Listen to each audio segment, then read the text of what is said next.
With this video, I will share with you a fantastic work route that allows you to move to the UK with your family. It's also applicable to all single applicants. It's pretty much easy. I'm going to share all the details with you in this video. Don't go anywhere. Stay tuned and watch this video to the end. You're welcome to watch another video on this YouTube channel. My name is Victory Nkuka, and with this channel, as usual, I share a lot of useful immigration updates you need to know about to stay informed. I share about visa sponsorship jobs as well as scholarship that can help you move abroad with ease. From time to time, I also share helpful content that can help you settle with ease when you move abroad. If you are seeing my face for the very first time, it's a welcome invite for you to join my lovely YouTube community. You don't regret it. There is a lot you gain. Lots of persons that have tested that they gained so much from the information I share, and yours will not be different. So you can click on the subscribe button and you can click on the subscribe button to join this amazing community, and most importantly, turn on your notification bell so that you'll be the first to know when I upload any helpful update that will be of help to you or guide anyone you know. I will also enjoy you to like this video because you're certainly going to get value from it. And last on this introductory aspect, I just want to give a special shout out to all my followers and subscribers out there. I really love you all. So now let's dive into the details of this. So this particular work route I want to share with you is the UK charity visa. Over the last 2 weeks, about 2 persons have reached out asking about this charity visa and saying, Victory, is it really true? And I was like, I've been quite busy, but when I have the chance, I'll make a video about it. It is absolutely true. Currently, the UK charity visa is legit. With this work route, you are allowed to move with your dependent, that's your child, any child under 18 years old, as well as your spouse, to the UK. I'm going to explain more of these details as we move on in this video. So allow me to do justice to this video. I'm going to tell you about the requirements you need to apply for this visa. I'm going to tell you what you can do and what you cannot do. That's the restrictions on this visa. What it's stated currently regarding if you are able to extend on this visa or not, as well as relevant guide you need to know. And one thing I can assure you is that you may have heard of this and you've had some questions. As you watch this video, some of these questions will be clarified. As usual, I'll be shedding more light on it on the official government website, where they have published all you need to know to maximize this opportunity of a UK charity visa. Now, what's the UK charity visa? They said it's a temporary visa that allows you to do charity work. From the word charity, it's talking about voluntary unpaid job, okay? So this visa opportunity allows you to do an unpaid voluntary job from a charity website, and that's if you meet the eligibility. That's if you meet the eligibility requirements. I'm reading from the gov.uk website. Okay, they said this visa has replaced the temporary visa T5. Now, to get this visa, you need to get a COS as well. And this COS is from any licensed sponsor that can give you a charity job. That's a voluntary job. For as many of you that love to volunteer, and not just those who love to volunteer, if you are looking forward to relocating to the UK, you want to feel the UK life, it's a good opportunity for you. So how long does it take for you to get this visa? It takes approximately 3 months. It can take less than, but they are saying that before your start date, make sure that you've applied. This guide is just to tell you that it won't take more than 3 months in trying to verify your documents and everything. Another vital information you need to know about the UK charity visa is that it allows you to stay in the UK for 12 months. That's for a year and extra 14 days. You can actually be in the UK 14 days before your start date. It allows you, it gives you that visa option to stay 14 days before your start date. And the job you are being given, it allows you to stay in the UK for 1 year. And remember, not just you, if you are married, for instance, you can come with your wife and any child under 18 years of age. Now, talking about applying for this visa, how long does it take? Maximum of 3 months. But frankly, it is less than that. So long you've gotten your certificate of sponsorship within a month, within a month of applying and doing your biometrics, you should be able to get a decision, and that will allow you book your flight and come into the UK with not just you and your family if you have a family, or if you are a single applicant, you can still come alone. So they've actually explained here that within 3 weeks, you should get a decision on this visa if you're outside the UK. But if you are within the UK, let's say 8 weeks, because they will do all those DBS and everything checks.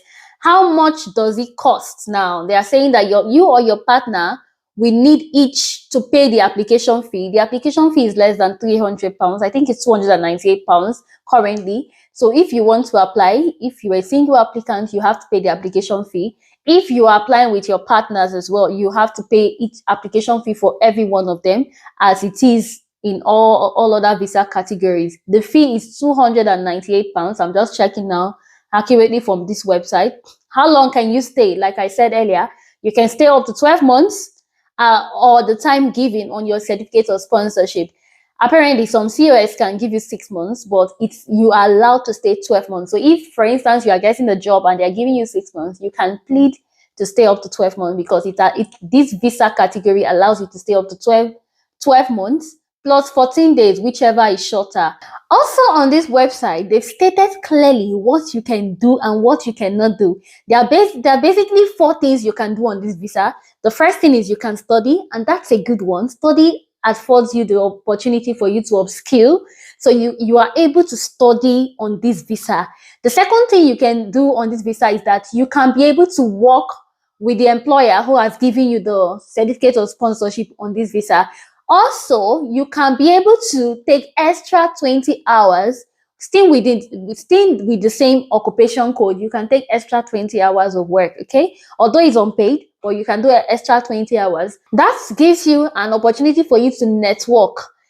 Lastly, the thing you can do on this visa is that you can bring your wife, your husband, your partner, or your children if they're eligible. And how would they be eligible? If you have a valid proof to say that this is how they are related to you, and if your child is under 18. Okay, so this is how they can be eligible for this visa type. Now, what you cannot do, first of all, is no recourse to public fund with this visa type, just as it is for most of us that came on skilled worker visa, as well as for the student. You are not entitled to public fund. With this visa category as well, you are not entitled to public fund. But come on, we are not entitled yet, but we are still surviving. You will survive with it. Another thing that you are not allowed to do on this visa is that you are not allowed to do a paid work. The organization you are offering charity to will give you stipends, and they will give you what they call compensations, okay? So apparently they're actually saying that the compensation should cover your costs of working with them, all right? Like for students, they have restrictions, but some of them on scholarship, they give them compensations, and some of them, they live in a month with the compensations given to them.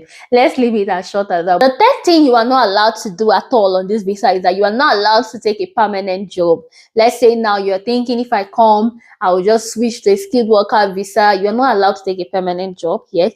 They may bring an update to this if they find that this work visa route is going to give them the opportunity to attract brilliant minds into the economy. Like I said, I'm going to give you all you need to know regarding the visa type. So the next thing I'm going to be talking about is eligibility. Who are those that are eligible? So to be eligible to apply for this visa, you must have a COS. That tells you that you must have applied to a charity organization and they've decided to give you the job, which is a volunteer job in quote, okay? It's a volunteer job. They've accepted to give you that job and they are offering you a certificate of sponsorship. So with this certificate of sponsorship, you are allowed to apply for the visa. Also, you must have a proof of fund if they are not seeking for your maintenance. So the minimum proof of fund is like £1,270 as it is. Also, with this visa category, remember you pay IHS, and IHS now is £1,035. So you must have this money as proof of fund, except your employers. Some of the charity organizations will be willing to sponsor those things because they know it's an unpaid work. So they will be the one, immediately they give you the job, they will be able to settle those things. But if they are saying on your COS that they are not settling this is what the Home Office requires you to have minimally in your account. So perhaps you're watching this video from Nigeria, Ghana, Bangladesh. Convert these pounds to your currency to know what you are expected to have minimally in your bank account. Another thing they've stated in the eligibility criteria is that if you've had a religious worker visa or you've partook from this charity visa before, but you didn't extend, you can't just apply for a fresh one. But if you're a fresh applicant, please go on and apply for UK charity visa. Some parents may think, is it really worth it? I'm not going to be paid, and what if my family member thinks I'm overseas and I'm not having so much to send to them? Think about the good part. You will network with minds. You have international experience that can give you the opportunity to travel to other countries, not just the UK. Okay, I'm going to make a detailed video to explain the benefits of this visa, because some persons are really thinking it's not beneficial. I'm going to explain the benefits, so watch out for that video. Before you apply for this visa, they have explained the documents you need to have, so that you will not just be declined because of ignorance. First of all, you must have that CRS I've been mentioning. Secondly, you must have a valid international passport. If your passport is about expiring, kindly renew it before applying. So you should have a valid international passport. Another thing you should have is, if they are not certifying your maintenance, you must show them your proof of fund. And also you should have your proof of relationship for your partner or your children, because you will be applying for their dependent visa.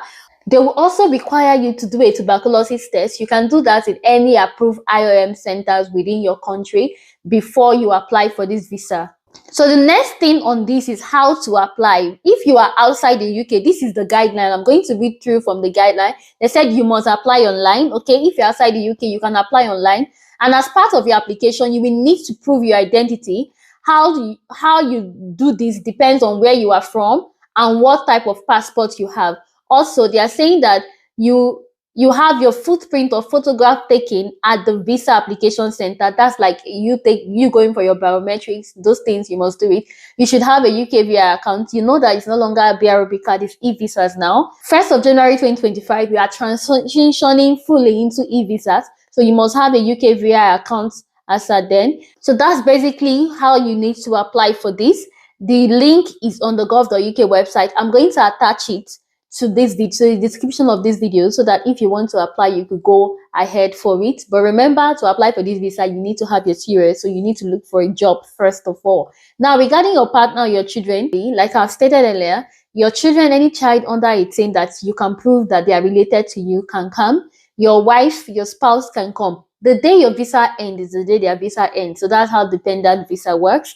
But with this visa, you are allowed to extend. Let me give you an information regarding extension now. So regarding extending your visa, you can apply to extend your temporary work visa. Remember, if you want to apply to extend, you have to apply before the visa expires. Okay, so you can apply if you meet the eligibility rules. But basically, your dependent at that time, they can apply for a charity visa. That's if they don't have a better visa. But we're better off. Dependent visas are one of the sweetest visas in the UK, frankly, because you don't have much restrictions on it. The only restriction is basically that you have to depend on the other person. So if the person's visa ends, but when it comes to work, you're not restricted. You can do as many hours as you like. Let's say, think of it, you come with your husband or your wife, and you are the one doing unpaid job, on which they are giving you compensatory stipends. Then your husband or your wife that is doing a full-time job. My God, you are going to have so much money by the end of the 12 months. So it's not a bad visa route at all. Watch out for my next video where I explain the hidden benefits of this visa route. Thank you for staying to the end. I can appreciate you enough for your support and your love always. So please share this video to as many you think need this information. They are in doubt. They are thinking what. Tell them that Victor has explained everything on this video. So it's just for them to watch and then gain clarity. Thank you again. Please like this video so YouTube can recommend it to others. I'll see you in my next video. For the meantime, stay blessed. Bye.